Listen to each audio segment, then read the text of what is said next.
has a query for the great oracle. Who's the woman of his dreams? Oh, yes. The lady in the orange up front. Take it. The oracle tells you not that the information you want, but the information you need to have. Please continue. Yes, sir. What's it like to live on the other side? I mean... Hold on, Oracle, before you answer. How's bad? Something to talk about. We give us some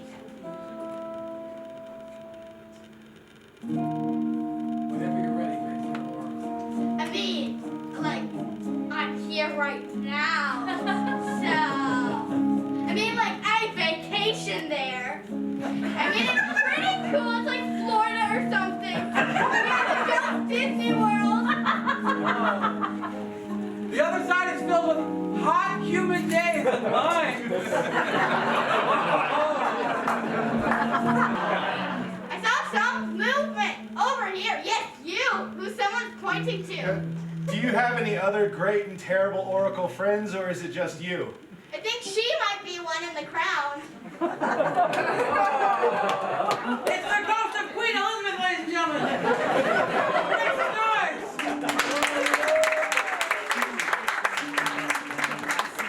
You may ask yourself, how is Queen Elizabeth both in England and here in Indianapolis, Indiana? Yeah, but her health isn't great right now, so maybe just broke some news. We don't know. The great Joe Oracle does not explain this to you. It only exposes them. Yes, in the back. I just gave notice at a horrible job. Am I going to get a better job after that? Well, is it, like, really, really bad? It was really, really bad. Could, like anything be better than it?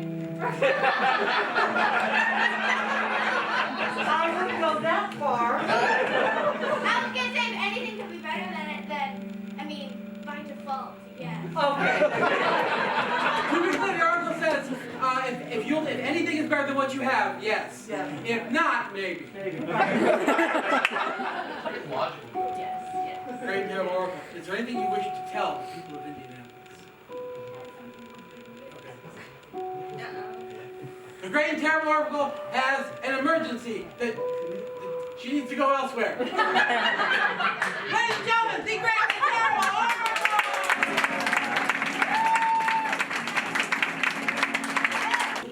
And as a kind of a joke for myself, I recorded his nephew leaving a message for me to wake up in the morning, and I was going to use that as my alarm on my phone. And so he was like, "Wake up, Papa Man!" like really loud and like obnoxious, and I was like, well, that will get me out of here. So I recorded that, and okay, so remember that. We decided while we were visiting that we would, and while we were in Tarrytown and Sleepy Hollow, that we would go to Sleepy Hollow Cemetery, which Sleepy Hollow Cemetery is what you think it is. It has the Van Tassels, and it has all of those people that we know of. They were real people that Washington Irving based his story on. And there actually is a Hessian soldier buried there, which was the idea around the Headless Horseman. If you don't know, if you weren't following me with the Washington Irving thing.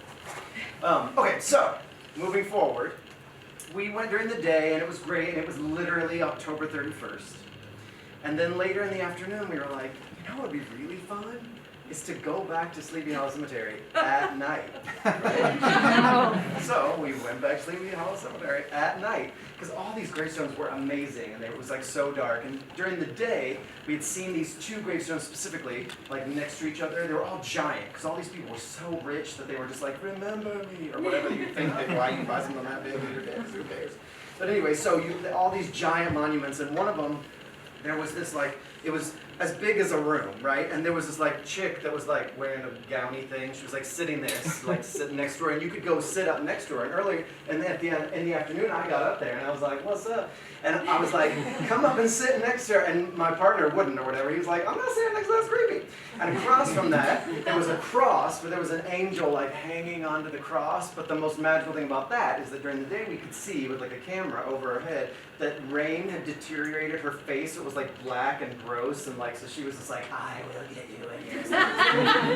So the whole thing was great. So at nighttime, when we were coming up to that part, we knew where those were. And I was like, okay, now we're doing it. Now you're gonna sit next to that lady up there at night. I'm gonna have my flashlight on, no big deal. I was like taking pictures left and right with the flash or whatever. I was like, I'm gonna get all these ghosts in these pictures. It's gonna be like people just hanging out next to their graves or whatever.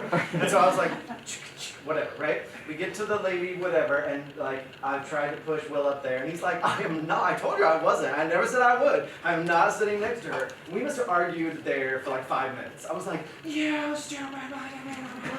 And he was like back to me, and it went back and forth for quite some time.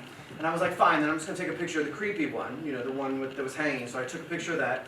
We go a little bit further or whatever, and then we get to this area where there were like no lights. And we knew that Elizabeth Arden and some other like famous like Rockefellers and some people, because they all like died and were like, bury me up in Irvington or whatever they were. So they were like all buried up there from New York. And we were like, let's go there, but we had to go through this area that was like literally pitch dark. And as we were starting to go there, all of a sudden we heard this like piercing, loud voice coming from everywhere around us, right? And it was the voice of my nephew telling us to wake up. But we did not know that at the time. And we literally started sprinting back to the entrance of the cemetery. Like, I've never seen myself or him run that fast in our whole lives. And we were running so fast.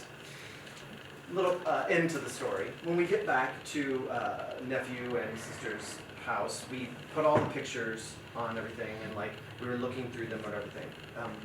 When we were, and all of a sudden, my brother-in-law was like, "What's this?" And next to that lady that was like holding, because of course I'm like, "There's ghosts in here somewhere." And next to the lady that with the deteriorated face, there's a dude, like sitting next to a gravestone.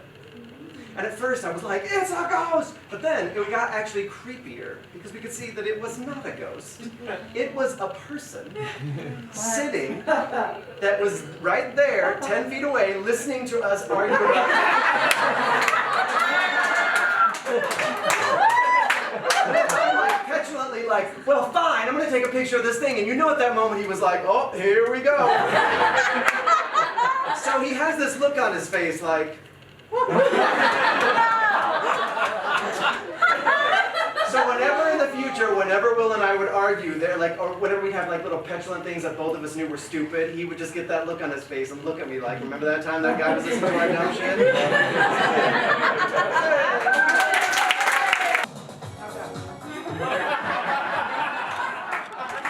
Evan, that was hilarious.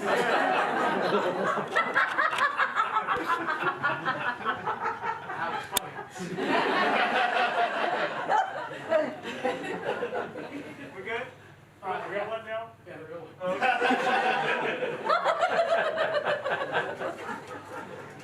That is my favorite.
We're gonna come back, but we don't know when. Thank you guys so much. Please tell your friends all about it. Hashtag Fix for Fears. Guys, thank you